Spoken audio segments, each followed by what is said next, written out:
سورہ نحل یہ مکے کے اندر نازل ہوئی اور اس میں 128 آیتیں اور 16 رکوع ہیں۔ اس سورت کے اندر اللہ رب العزت نے انسانوں کے ماتحت جتنے بھی دنیا کے جانور ہیں سب کو مسخر کیا ہوا ہے۔ یہی وجہ ہے کہ آپ دیکھ لیجئے سب سے زیادہ خطرناک اگر کوئی جانور ہے تو وہ جنگل کا راجا شیر ہے۔ شیر کو بھی انسان پنجرے میں لے آتا ہے۔ سب سے بڑا ضخیم، چوڑا، لمبا، طاقتور، پھرتیلا اگر کوئی جانور ہے تو وہ ہاتھی ہے۔ اگر اس کو اپنے جسم کے بارے میں پتہ چل جائے، وہ دکھ جائے اس کو تو وہ پاگل ہو جائے گا، لیکن پھر بھی انسان کے ماتحت ہے۔ اسی کو اللہ نے فرمایا وَتَحْمِلُ أَثْقَالَكُمْ إِلَىٰ بَلَدٍ لَمْ تَكُونُوا بَالِغِيهِ، اور آگے فرمایا وَالْخَيْلَ وَالْبِغَالَ وَالْحَمِيرَ لِتَرْكَبُوهَا وَزِينَةً، گھوڑے، کچر، گدھے، ٹھیک ہے، ان پر سوار ہو اور زینت کے لیے ہے، اور وہ پیدا کرے گا جس کی تمہیں خبر نہیں ہے۔ تو اس میں اللہ رب العزت نے جہاں جانوروں کا ذکر کیا ہے، وہیں اللہ نے ایک چھوٹی سی مخلوق جسے ہم شہد کی مکھی بولتے ہیں اس کا بھی ذکر فرمایا ہے، اور اسی کی طرف نسبت کرتے ہوئے اللہ نے اس سورت کا نام سورہ نحل رکھا ہے۔ نحل کا مطلب آتا ہے مدھو مکھی، شہد کی مکھی، اور لغوی اگر معنی لیں گے تو نحل کا مطلب شہد آتا ہے۔ یہ اللہ کی قدرت دیکھیے، جانور اگر فضلات نکالے تو اس کا کوئی مطلب نہیں ہے۔ کسی جانور کے فضلات بولے تو نجاست جو پیچھے کے مقام سے نکلتی ہے، جیسے کہ گائے ہے، بیل ہے، بھینس ہے، تو اس کے کیا ہے، اس کی جو غلاظت نکلتی ہے تو اس کو کام میں لیا جاتا ہے۔ مثال کے طور پہ کنڈے بنا لیے جاتے ہیں، کوپلے بنا لیے جاتے ہیں، تو باقاعدہ بدیسوں میں مال کے اندر بک رہے ہیں۔ کچھ جانور ایسے ہوتے ہیں کہ جن کی نجاست اتنی خطرناک ہوتی ہے کہ اگر وہ تھوڑا سا لگ جائیں تو جسم کو کپڑے کو ناپاک کر دیں، نجاست ملیکہ جس کو بولتے ہیں۔ ایسے ہی اللہ نے شہد کی مکھی کے اندر ایسی کیپیسٹی رکھی ہے کہ وہ تمام درختوں کے پھولوں کے رس کو چوستی ہے، اور یہ دیکھ لیجئے کہ کسی بھی پھول کا جو رس ہوتا ہے وہ میٹھا نہیں ہوتا ہے، وہ میٹھا نہیں ہوتا، یا تو پھیکا ہوگا یا کڑوا ہوگا یا سیدھا ہوگا۔ آپ نے ایک روایت سنی ہوگی کہ آقا کریم صلی اللہ علیہ وسلم نے شہد کی مکھی سے دریافت کیا کہ طرح طرح کے پھولوں سے آپ جو ہے کھینچ کر کے لاتے ہو رسوں کو، اس میں سیکھا پن بھی ہے اور کڑواہٹ بھی ہے اور دیگر ذائقے ہیں، لیکن یہ ایک دم سب سے زیادہ مٹھاس کیسے آ جاتی ہے؟ تو انہوں نے کیا جواب دیا؟ آقا کریم صلی اللہ علیہ وسلم ہم آپ پر درود پاک پڑھتے رہتے ہیں، جس کی وجہ سے اللہ ہمارے اس شہد کے اندر مٹھاس پیدا کر دیتا ہے۔ تو اس سے پتہ چلا کہ جب اللہ رب العزت مدھو مکھی کے درود پاک پڑھنے سے اس کے کڑواہٹ اور اس کے پھیکے پن کے رس کو مٹھاس میں بدل سکتا ہے، تو ہم اشرف المخلوقات ہیں، اللہ کے رسول کے امتی ہیں، اس کے بندے ہیں۔ اگر ہم آقا کریم کی بارگاہ میں درود پڑھیں گے تو ہماری زندگی میں جتنی بھی کڑواہٹیں ہیں، جتنی بھی تکلیفیں ہیں، جتنی بھی پریشانیاں ہیں، اللہ رب العزت درود پاک کی برکت سے تمام زندگیوں کی تلخ پن کو، کڑواہٹ کو دور فرما دے۔ درود شریف کی بڑی فضیلت ہے، اور سب سے بڑی فضیلت یہ ہے کہ جو چاہتا ہے سرکار کا دیدار کرے تو وہ کثرت سے درود شریف کا ورد کرے۔ شرط یہ ہے کہ کوئی گناہ نہ کرے۔ جھوٹ نہ بولے، غیبت نہ کرے، چغلی نہ کرے، برائیوں کی طرف نہ جائے، اپنے جسم کو پاک و صاف رکھے، اور جس بستر پر لیٹے، جس جگہ پہ، وہ بستر پاک و صاف رکھے، چلتے پھرتے درود شریف پڑھے۔ آقا کریم صلی اللہ علیہ وسلم ایک صاحب کے خواب میں آئے اور ذکر فرمایا، کہا اٹھو، تو وہ اٹھ گئے، اور خواب کی بات ہے، اور کہا وہ منہ مجھے لاؤ جس منہ سے تم میرے اوپر بہت زیادہ درود شریف پڑھتے ہو۔ تو انہوں نے کہا حضور میرا منہ اس لائق کہا کہ میں آپ کے سامنے کروں؟ تو آقا کریم صلی اللہ علیہ وسلم نے خود آگے بڑھ کر کے ان کے لبِ مبارک کو چوم لیا۔ کتنی بڑی بات ہے کہ آقا کریم صلی اللہ علیہ وسلم امتی کے لب کو چوم لیں۔ وہ بزرگ بیان کرتے ہیں کہ جب میری آنکھ کھلی تو میں نے دیکھا کہ اس جگہ پہ ایسی خوشبو بسی ہوئی تھی کہ اس سے پہلے کبھی میں نے ویسے خوشبو نہیں محسوس کی تھی، اور وہ خوشبو 24 گھنٹے تک رہی۔ اس خوشبو نے مجھے بتایا کہ حقیقت میں ہمارے آقا محمد رسول اللہ یہاں پر تشریف لائے تھے۔ حالانکہ اس کے متعلق اگر میں بیان کروں تو بات لمبی ہو جائے گی۔ نحل جو ہے نا، مدھومکھی، ان کے اندر اتحاد بہت ہے، ان کے اندر اتنا اتحاد ہے کہ یہ ہزاروں لاکھوں کی تعداد میں ہوتی ہے۔ ان کا ایک سرگنا ہوتا ہے، ایک سردار۔ آپ نے کبھی دیکھا ہوگا، اب تو ایسا کیا جاتا ہے کہ شہد کو الگ الگ جگہ پہ تیار کرتے ہیں، تو وہاں پہ کیا ہوتا ہے کہ ایک طرف کی مدھومکھی کو وہ آدمی اس جگہ لے آتا ہے، اور وہی مدھومکھی اٹھا کر کے دوسری جگہ بھی لے جاتا ہے۔ اس کا ریزن کیا ہے؟ پوچھا گیا تو اس نے بتایا کہ مدھومکھیوں میں ایک جو ہوتا ہے وہ ان کا سپہ سالار ہوتا ہے۔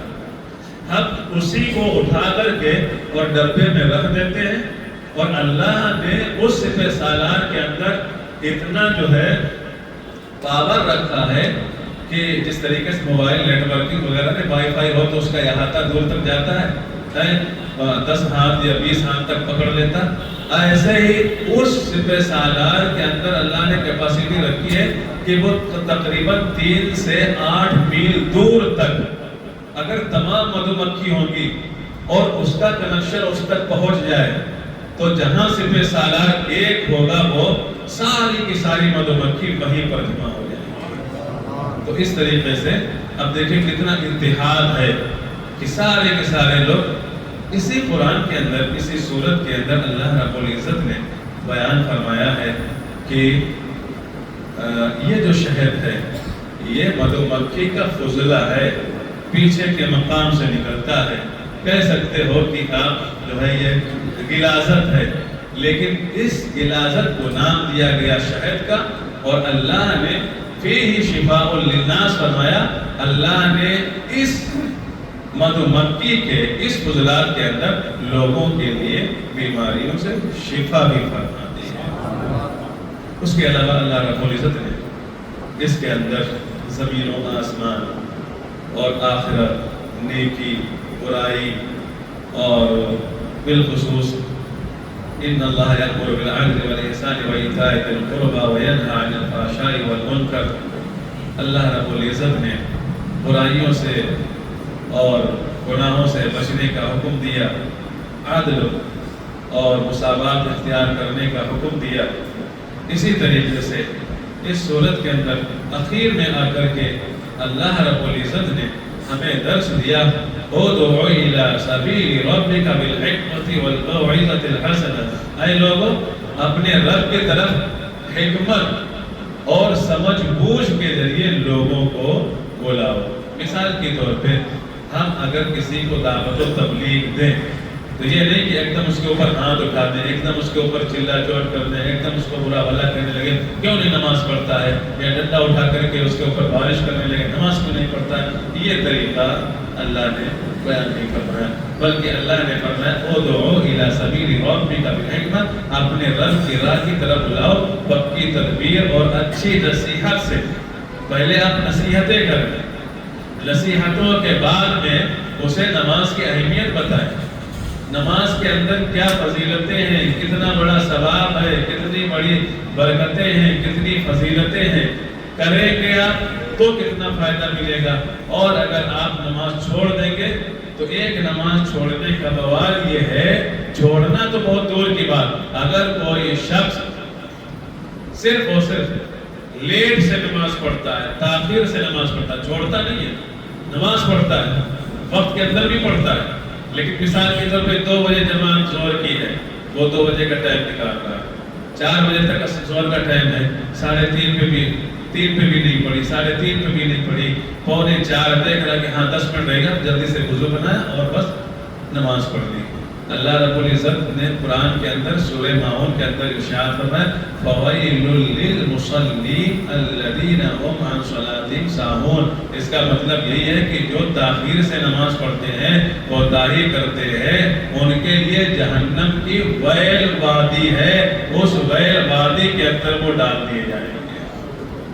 اور ایک بار نماز اگر کوئی بندہ چھوڑ دیتا ہے تو اللہ رب العزت کے فرشتے اس شخص کا نام جہنم کے دروازوں میں سے ایک دروازے کے اوپر لکھ دیا جاتا ہے۔ آپ اندازہ کریں کتنی نمازیں ہماری چھوٹی ہوں، کتنے نام ہمارے، کتنی مرتبہ نام اور کتنی ساری نمازیں قضا ہمارے جو ہے نام اعمال کے لکھی ہوگی۔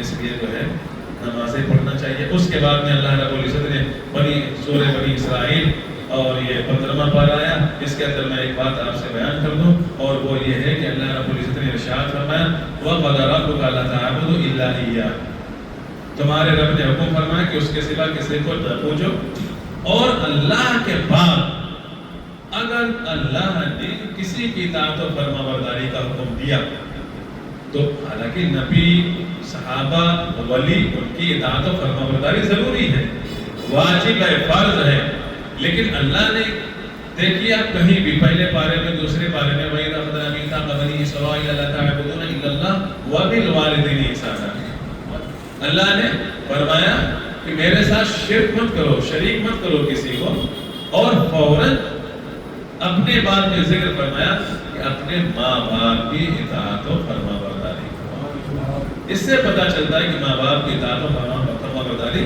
کا کتنا بڑا حکم ہے۔ اللہ فرماتا ہے اِمَّا يَبْلُغَنَّ عِندَكَ الْكِبَرَ أَحَدُهُمَا أَوْ كِلَاهُمَا فَلَا تَقُل لَّهُمَا أُفٍّ وَلَا تَنْهَرْهُمَا، اگر تمہیں بڑھاپے میں دونوں مل جائیں یا ان میں سے کوئی ایک مل جائے، اور بڑھاپا ہی نہیں، جب بھی جس عمر میں آپ کو ماں باپ ملے اور آخر تک ماں باپ رہیں، ان کی اطاعت، ان کا ادب، ان کا احترام فرض ہے، فرض، واجب۔ جو بات قرآن سے ثابت ہو اس کا حکم فرض پر لگتا ہے، اور جس کو منع کیا گیا تو اس کا حکم حرام کا لگتا ہے۔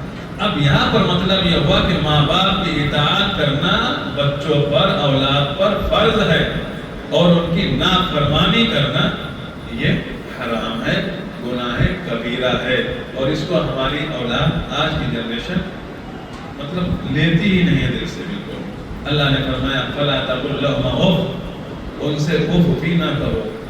آج ہم برا بھلا کہہ دیتے ہیں، نہیں کہنا چاہیے۔ اللہ نے فرمایا ماں باپ کو کتنا ہی کیوں نہ انہوں نے کچھ کہہ دیا ہو، یا کتنے انہوں نے آپ کو تکلیف کیوں نہ پہنچا دی ہو، وہ ان کا معاملہ اللہ دیکھے گا۔ کیوں نہ وہ برے ہوں، کیوں نہ وہ نافرمان ہوں، کیوں نہ وہ عیاش و مکار و بدکار و خطاکار ہوں، کیوں نہ وہ لولے لنگڑے اپاہج ہوں، کیوں نہ وہ برے سے برے کام میں ملوث ہوں، لیکن اولاد کے لیے حکم یہ ہے کہ ان کی اطاعت کریں، ان کی فرما برداری کریں۔ اب ایسے ماں باپ کے لیے یہ ہے کہ اگر وہ اچھا بات کا حکم دیں تو اولاد مانے گی، اور اگر بری بات کا حکم دے رہے ہیں تو پھر اولاد نہیں مانے گی۔ مثال کے طور پہ جیسے کہ ابھی ایک مسئلہ ہمارے پاس آیا، باپ سود و بیاج کا دھندا کر رہا ہے، اب بیٹے سے کہہ رہا ہے کہ تم بھی کرو، بیٹا ہمارے پاس نہیں ہے، بیٹے نے کہا کہ حضرت کیا کریں، ہم نے کہا نہیں، اس معاملے میں آپ اپنے باپ کی بات نہیں مانو گے، کیونکہ سود اور بیاج یہ حرام ہے، لہذا حرام کام میں ماں باپ کا کہنا آپ نہیں مان سکتے ہو، آپ گنہگار ہو گے۔ اس کے علاوہ آپ کے لیے ماننا بہت ضروری ہے۔ آگے اللہ نے فرمایا زنا سے متعلق آخری بات بس، وَلَا تَقْرَبُوا الزِّنَا إِنَّهُ كَانَ فَاحِشًا۔ زنا کو بہت آسان بنا لیا گیا ہے، نکاح کو بہت مشکل بنا دیا گیا. سرکار نے فرمایا نکاح کو آسان کرو تاکہ برائیوں سے جنریشن بچ سکے. آج ہم نے نکاح کو لاکھوں کروڑوں میں پہنچا دیا ہے. 20 لاکھ جب تک نہ ہو، 35 لاکھ جب تک نہ ہو، ہم نکاح ہی نہیں کر سکتے، نکاح ہی نہیں ہوتا ہے. اور زناکاری کی عمر ہو گئی ہے. ٹھیک ہے، تو ظاہر سی بات ہے وہ عیاشی کرے گا، مکاری کرے گا، بدکاری کرے گا. اللہ رب العزت کے پیارے محبوب جب معراج کی رات تشریف لے گئے تو آپ نے بہت سارے مناظر دیکھے تھے. تو ایک جگہ آپ نے دیکھا تھا کہ کچھ لوگوں کے سامنے اچھا گوشت رکھا ہوا ہے اور ان کے سامنے بدبودار بھی گوشت ہے. تو وہ بدبودار گوشت کھا رہے ہیں، اچھے گوشت کو نہیں کھا رہے ہیں. حضرت جبریل امی سے آپ نے فرمایا کہ یہ کون لوگ ہیں جو بتاؤ بدبودار سڑا ہوا گوشت کھا رہے ہیں اور اچھا گوشت ان کے سامنے رکھا ہوا ہے یہ نہیں کھا رہے ہیں.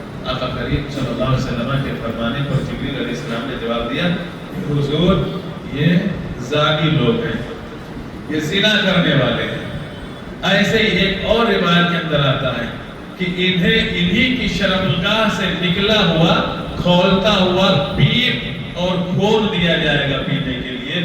تو یہ 2-1 منٹ کی لذت ہے، لیکن اس کا بوال جان دنیا میں بھی ہے اور آخرت میں بھی ہے. اس لیے ہمیں برائیوں سے بچتے رہنا چاہیے. اللہ ہمیں توفیق عمل عطا فرمائے. السلام علیکم ورحمۃ اللہ.